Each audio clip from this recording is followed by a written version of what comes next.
Gold hub తాకట్టులో ఉన్న బంగారాన్ని విడిపించి కొనబడును. అదే రోజు ఆన్లైన్ ధరకు కొని డబ్బులు ఇవ్వబడును. నమస్తే, వెల్కమ్ టు మనం టీవీ. ప్రస్తుత ఏపీ రాజకీయాల గురించి మనతో మాట్లాడడానికి అల్చిమూరి శ్రీనివాస్ గారు మనతో ఉన్నారు. నమస్కారం సార్. నమస్కారం అండి. సార్, మొన్న జగన్మోహన్ రెడ్డి గారు షర్మిలాని అవినాష్ రెడ్డిని పోల్చుతూ కొన్ని వ్యాఖ్యలు చేయడం జరిగింది. వివేకానంద రెడ్డి గురించి కూడా పెళ్లిళ్ళ గురించి మాట్లాడడం జరిగింది. దానికి రీకౌంటర్గా షర్మిల కూడా నేను మాట్లాడడం జరిగింది. అంటే నేను చీర గురించి మాట్లాడడం జరిగింది. అంటే చీర కట్టుకుంటే వేల మంది మగవాళ్ళ ముందు ఒక చెల్లెల గురించి ఎలా మాట్లాడతావా అంటూ వ్యాఖ్యలు చేయడం జరిగింది. ఈ వ్యాఖ్యలన్నీ అంటే రాజకీయాల్లో ఎలాంటి మార్పులు జరగబోతున్నాయి సార్? ఇక్కడ వాళ్ళ అన్నా చెల్లెలు రాజకీయ పార్టీలుగా వాళ్ళు ఏం వ్యాఖ్యానించుకున్నా పౌర సమాజంగా మాకు ఎలా కనిపిస్తుంది అంటే అది జగన్మోహన్ రెడ్డి గారు పూర్తిగా ఫస్ట్ స్టేషన్లోకి వెళ్ళిపోయాడు.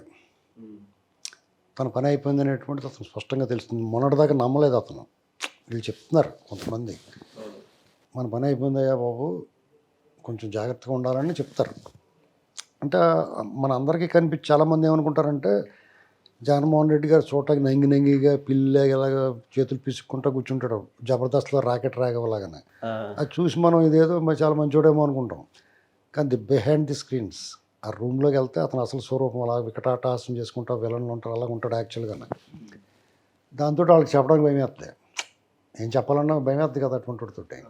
అసలు అపాయింట్మెంట్ ఇవ్వడం, సావనీలు ఆడు గోలాడు పడతాడు, దోల తీరద్దలేని వాళ్ళు ఏం చేశారు, కొంతమంది దుకాణం బట్టలు సర్దుకుని బాగా 2 ఏళ్ళ ముందు కొంతమంది, ఏడాది ముందు కొంతమంది, 6 నెలల ముందు, మొన్న 10 రోజుల క్రితం కొంతమంది వెళ్ళిపోతున్నారు నాయకులు. తర్వాత ఈ నాయకులు దుకాణం సర్దుకోవడం చూసి చాలామంది జిల్లాలో మండలాలు గ్రామాలు జనసేనలో కూడా టీడీపీలోకి పోతున్నారు. ఇది ఇంక ఫస్ట్ స్టేషన్ ఎక్కువైపోయింది అతనికి. బీభత్సమైన ఫస్ట్ స్టేషన్ వచ్చేసింది. ఇదేంటి వై నాట్ 175 అన్నాను కదా నేను, ఇదేంటి మనకి ఇలా ఎదురు తిరుగుతుంది. దీని అంతటికీ కారణం ఏంటంటే గత ఎన్నికల్లో అతనికి అనేక అంశాలు వచ్చినాయి, కాలం కూడా కలిసి వచ్చింది.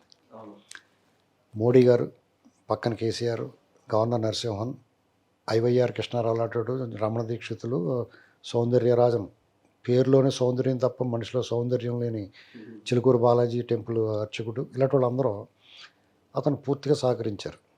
విశ్రాంతి అధికారులు, మాజీ జడ్జిలు, కుల సంఘాలు, ప్రజా సంఘాలు, అబద్ధ ప్రచారాలు, బాబాయ్ మర్డరు, కోడికత్తి, ఇలాంటివన్నీ కంప్లీట్గా కలిసి వచ్చి అతను ఒక్క ఛాన్స్ అని అడిగాడు. వాళ్ళ అమ్మ, వాళ్ళ చెల్లి అందరూ వచ్చి ప్రాధాయపడ్డారు, బతిమాలేరు, ఏమి ఎరగని రోడ్డు అని చెప్పారు. ఇతను కూడా ఈ రోడ్లాగా యాక్ట్ చేసాడు. ఇవన్నీ చూసి అతనికి అవకాశం ఇచ్చారు ప్రజలు, ఒక ఛాన్స్ అంటే.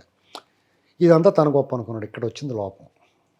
ఇదంతా తన బాగా ఇప్పుడు ఇదంతా తన గొప్ప అనుకున్నాడు. ఎప్పుడు కూడా నువ్వైనా నేనైనా మనకి ఏదైనా 10 మంది గుర్తింపు లభించిందంటే అది నీ ఒక్కడ గొప్ప అనుకున్నావు అంటే నీ పతనం అప్పుడే ప్రారంభం అవుద్ది.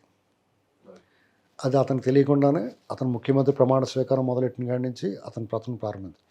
సహజంగానే అతను ముక్కోపి, ఈర్ష్యా ద్వేషాలతో నలిగిపోతూ ఉంటాడు. దానికి కారణం ఏంటి, భూమి జాండే ఉంటాడు కాబట్టి సాధారణంగా కొంచెం హైట్ అది తక్కువ ఉన్న వాళ్ళకి తాడి చెట్లోకి పెద్దవాళ్ళు పొడవుగా ఉన్న వాళ్ళు చూస్తే కోపం వస్తుంది, బాధ వస్తుంది, కుళ్ళు వచ్చేస్తుంది. తనకన్నా రూపురేఖ లావణ్యాలు బాగున్న వాళ్ళని చూస్తే ఈర్ష్య వస్తుంది. వాళ్ళకి ఆఖరికి ఎంతవరకు వెళ్ళిపోతుంది మనకు మనసు తెలియదు కదా, ఆ లోపల ఏముందో తెలియదు కదా. వాడికన్నా మంచి తల్లలాడే తెల్ల చొక్క వేసుకున్నాడు అనుకో. చిన్నప్పుడు కూడా చూసుంటాను నువ్వు స్కూల్లో ఇంక పెన్ ఇచ్చుకుని ఇంకెలా జల్లేసేవారు చూడలేక, పెన్తో గీతలు పెట్టేసేవారు, లేదా పుస్తకాలు చింపేస్తాం, ఇలాంటి చేస్తారు. కుళ్ళు అనమాట. వాళ్ళు చేయలేక ఏం చేయలేక ఫస్ట్ స్టేషన్లో చూపించుకుంటారు. ఇలాంటి లోపల మదన పడిపోతే ఇతను ఇలా ఉండగా చంద్రబాబు నాయుడు గారికి అంత పేరు రావటం ఏంటి, అతనికి అందరూ పొగుడుతూ ఉంటారు కదా, మీరు భలే చేస్తారండి, బాగా కష్టపడతారు, మంచి విజన్ ఉంది, అది ఇది అనేటప్పటికి ఒళ్ళు మండిపోతుంది అతనికి. పోనీ అతనితో పోటీ పడదామంటే పొట్టకొత్త అక్షముక్క లేదు, బుర్ర లేదు, ఎంతసేపు డబ్బులు ఎలా దుబ్బేయాలో తెలుసు, కానీ ఏదైనా మంచి పని చేద్దాం దానివల్ల ఏదైనా ప్రయోజనం ఉంటుంది, ఇదేం లేదు. దుబ్బేసిన డబ్బులో కానీ డబ్బులు అలా జల్లేస్తే వాళ్ళే పడి ఉంటారు అనుకున్నాడు ఎరపనిలాగా. ఇది అతని మైండ్ సెట్, మోడస్ ఆపరండి. దీని నుంచి ఒకసారి వాస్తవంలోకి వచ్చేటప్పటికి నాయకులు అందరూ చెడ్డోళ్ళు ఉంటారు కదా. సత్యనారాయణ గారు వాళ్ళు కొంత సీనియర్ పొలిటీషియన్స్ ఉంటారు, వాళ్ళందరినీ పక్కన పెట్టి ఇంకో దొంగ అక్కడ పెట్టాడు విజయసాయి రెడ్డిని. అసలు ఆడికి అంగిడే కానీ మింగుడు ఉండదు. అంటే అంగిడే కానీ మింగుడు లేకపోతే అంటే భూమిని ఆకాశాన్ని కూడా మింగేస్తాడన్నమాట. అలాగా ఎక్కడి నుంచో వచ్చి అక్కడ దొబ్బేస్తుంటాడు, అలా నోరుమొత్తు చూసుకొచ్చాము. ఎందుకంటే ఈయన ఏమన్నా అంటే పైకి పంపించేస్తారు రిజర్వేషన్ లేకుండా. ఇలాంటివన్నీ ఆ రకమైన భయాందోళన కల్పించాడు. ఇది రాను రాను లోపల కొత్త ఉడుకుతూ ఉన్నారు నాయకులు, అట్ ది సేమ్ టైం ప్రజలు. ఎందుకంటే ఎవరిని వదిలిపెట్టలేదు, అందరినీ సమానంగా, కులం చూడలేదు, మతం చూడలేదు, ప్రాంతం చూడలేదు, అందరికీ వేసాడు రోడ్డు, ఎవ్వడం మినాయింపు లేదు. అంటే వరుస, ఇప్పుడు భోజనాలు వడ్డించినప్పుడు ఏం చేస్తారు, వరుసగా కూర్చుంటారు కదా, అందరికీ ఒకేసారి దబేలు పడవ కదా, మనమేమని వస్తాయి కదా. అలాగే ముందు ఆ టీడీపీ వాళ్ళకి వేసాడు, తర్వాత జనసేన వాళ్ళకి వేసాడు, తర్వాత మిగతా వర్గాలకి వేసి, వ్యాపార వర్గాలకి వేసుకో, మద్యం ఇలాగ వేసుకుంటూ వచ్చి ఆఖరికి ఆళ్ళ పార్టీ వాళ్ళని కూడా ఎత్తం మొదలెట్టాడు. చివరికి కుటుంబ వాళ్ళని కూడా ఆఖరి కుటుంబం, ఆల్రెడీ కుటుంబం వేసేసే కదా లైన్లోకి వచ్చాడు. ఇవన్నీ చూసిన తర్వాత ఈ చెల్లెళ్ళు ఇద్దరు చూశారు ఛానల్లో. ఇప్పుడు సహజంగానే ఇప్పుడు రాజకీయాలు పక్కన పెట్టు, సంపద విషయంలో అన్నా చెల్లి రాజశేఖర రెడ్డి గారు పిల్లలిద్దరు. రాజశేఖర రెడ్డి గారు పదవిని అడ్డం పెట్టుకుని కదా, అతడి ముఖం ఎవడు చూస్తాడు నువ్వు చెప్పు. రాజశేఖర రెడ్డి గారు అతని ముఖం ఎవడు చూస్తాడు, పట్టించుకుంటారా? ఆటో రమ్మంటే కూడా నేను రానని వెళ్ళిపోతాడు. ఆటో అతను ఒకసారి వెళ్ళిపోతారు కదా ఆటో వాళ్ళు ఏం చేస్తారు, రావయ్యండి నేను రానయ్యా అని పోతాడు అది పని ఉంటే. అలాంటి పరిస్థితుల్లో అతను రాజశేఖర రెడ్డి అధికారాన్ని అడ్డం పెట్టుకుని కొల్లగొట్టేసిన డబ్బుల్లో వాటా ఇవ్వాలా వద్దా?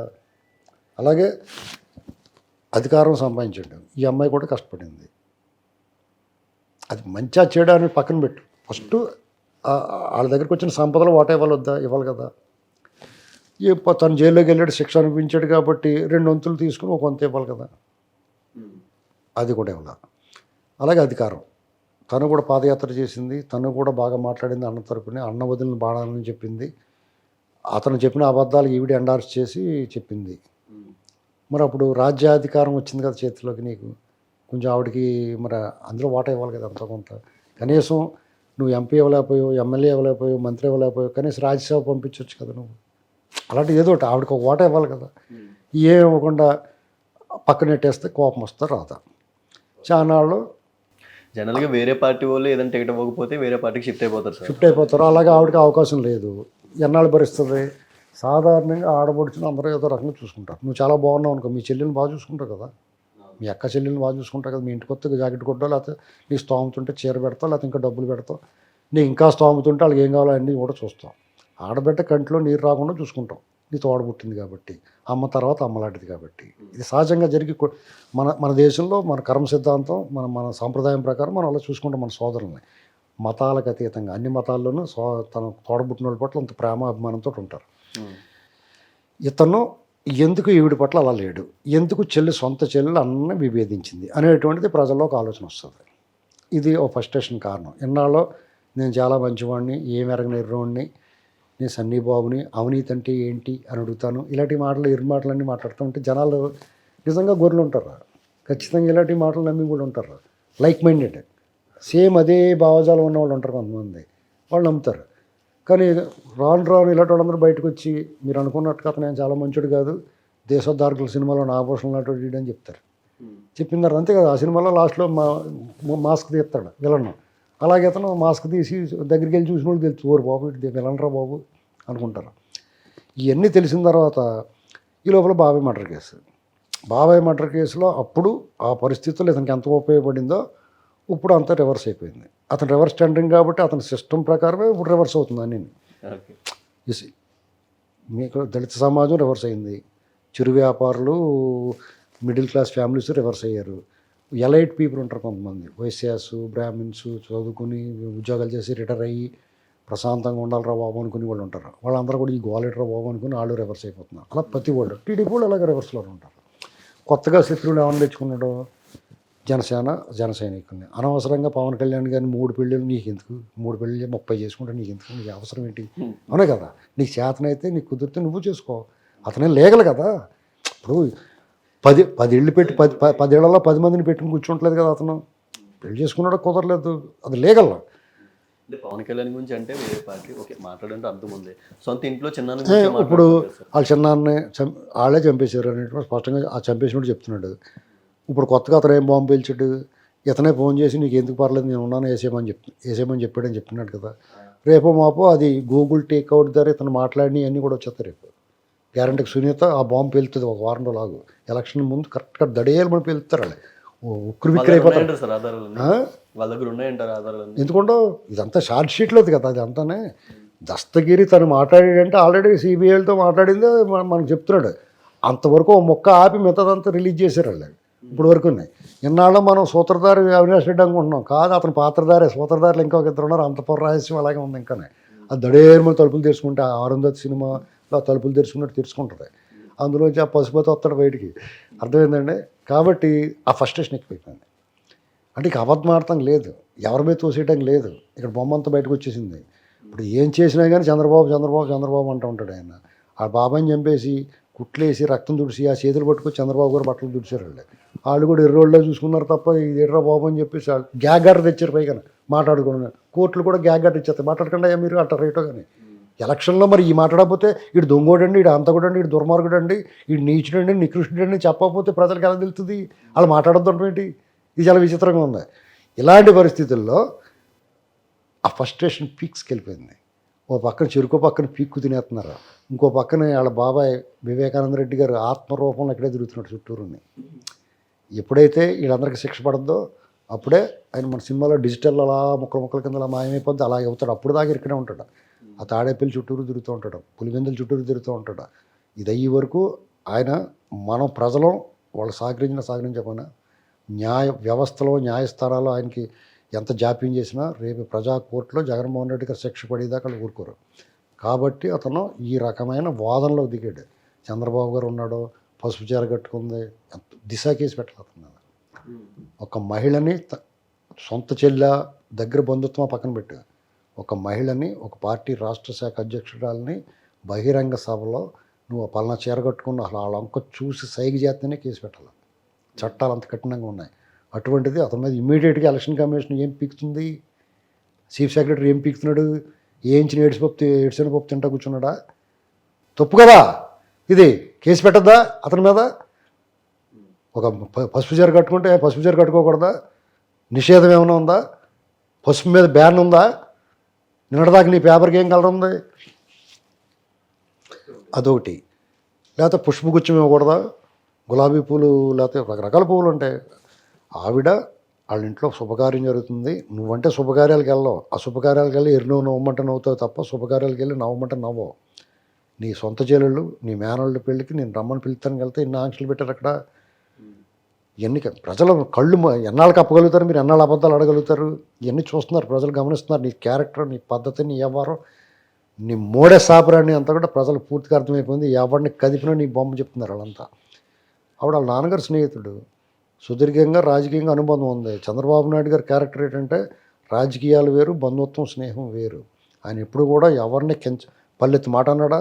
పురంధరేశ్వరి వాళ్ళతో దాదాపు 30 ఏళ్ళ నుంచి వాళ్ళతో వైరం ఉంది వాళ్ళ కుటుంబంతో. ఏ రోజన్నా పురంధరేశ్వరి గారిని కానీ దగ్గుబాటి వెంకటేశ్వర గారిని కానీ పల్లెత్తి ఒక్క మాట మాట్లాడాడైనా, వ్యక్తిగతంగా కానీ రాజకీయంగా కూడా మాట్లాడాల. అసలు అన్నిటికన్నా మించి దుష్ట శక్తి అనుకుని ఆ పేరు తెలిస్తేనే మనం తులసి నీరుతో నోరు కొట్టుకోవాల్సిన వ్యక్తి ఒకటి ఉంది. రామారావు గారి కుటుంబంలోకి రామారావు గారు దిష్టి నమ్మకాయ దొక్కేస్తే వాళ్ళ ఇంట్లో దెయ్యంలాగా వచ్చేసింది. దాని పేరు ఎప్పుడు ఎత్తాడా చంద్రబాబు గారు? ఎప్పుడు ఎత్తాడా? అసలు ఒక్కరోజున పేరు ఎత్తాడా? ఎత్తలేదు కదా. అంటే ఆయన స్టేట్స్మెన్, ఆయన ఒక స్టేట్స్మెన్ చంద్రబాబు గారు. ఎందుకంటే రాజనీతిజ్ఞుడు ఆయన.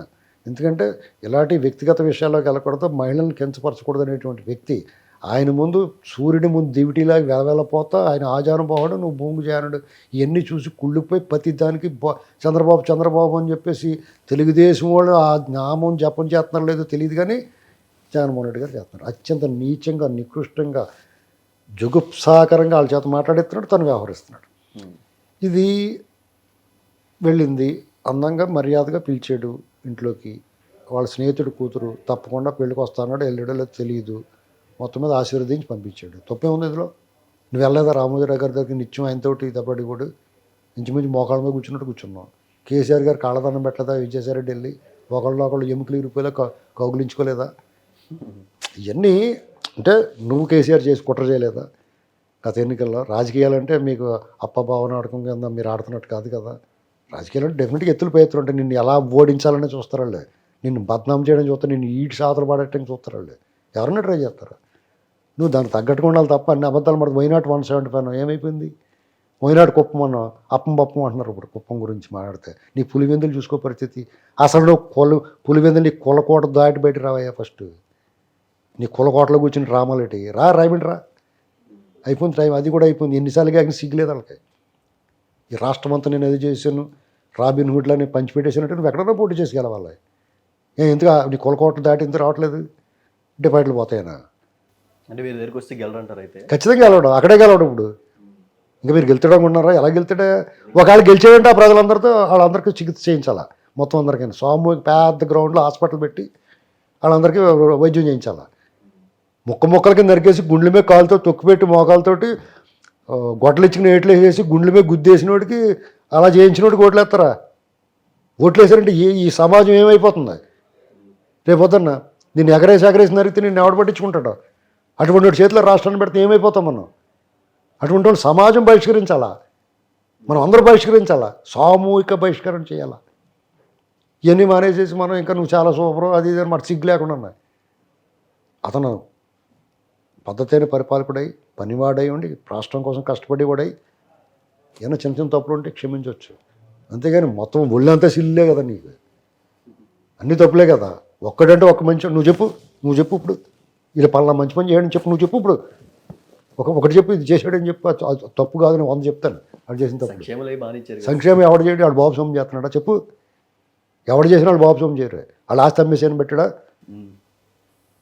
నువ్వు 10 రూపాయలు ఎవరికి ఇస్తావు, నువ్వు కష్టపడి సంపాదించింది నీ జేబులో నుంచి 10 రూపాయలు ఇస్తున్నా కూడా నువ్వు గొప్పడు అతనికంటే. సంక్షేమం అనేటువంటి గతంలో ఉంది, ఇప్పుడు ఉంటుంది, రేపు ఉంటుంది. ఎవరి కోసం చేస్తారు? అది హక్కు, ప్రజల హక్కు. అది తల్లి కూడి పెడతావు ఊరికి ఉపకారం అంటారంటే మీ అమ్మకి నువ్వు భోజనం పెట్టావు, నాకు ఉపకారం పెట్టి నువ్వు పెట్టి తీరాలి, నీ బాధ్యత అది. నువ్వు పరిపాలకుడుగా వచ్చావు, నువ్వు ధర్మకర్తం అంతే, రిప్రజెంటేటివ్. అంతేగాని నేను సంక్షేమం చేయనంటే నువ్వు నీ ఆస్తి ఇడిపోయి ఆస్తి అమ్మేసి నువ్వు కొల్లగొట్టేసిన కోట్లు పట్టుకొచ్చి పెట్టేస్తా, ఇవ్వ బలి చేసేటరా బాబు అని చెప్తారు. చూద్దాం సార్ ఎలా జరగబోతుందో. ఏపీ రాజకీయాల్లో అన్ని కొత్తగా మారుతున్నాయి. ఏం జరగబోతుందో చూద్దాం. Thank you sir.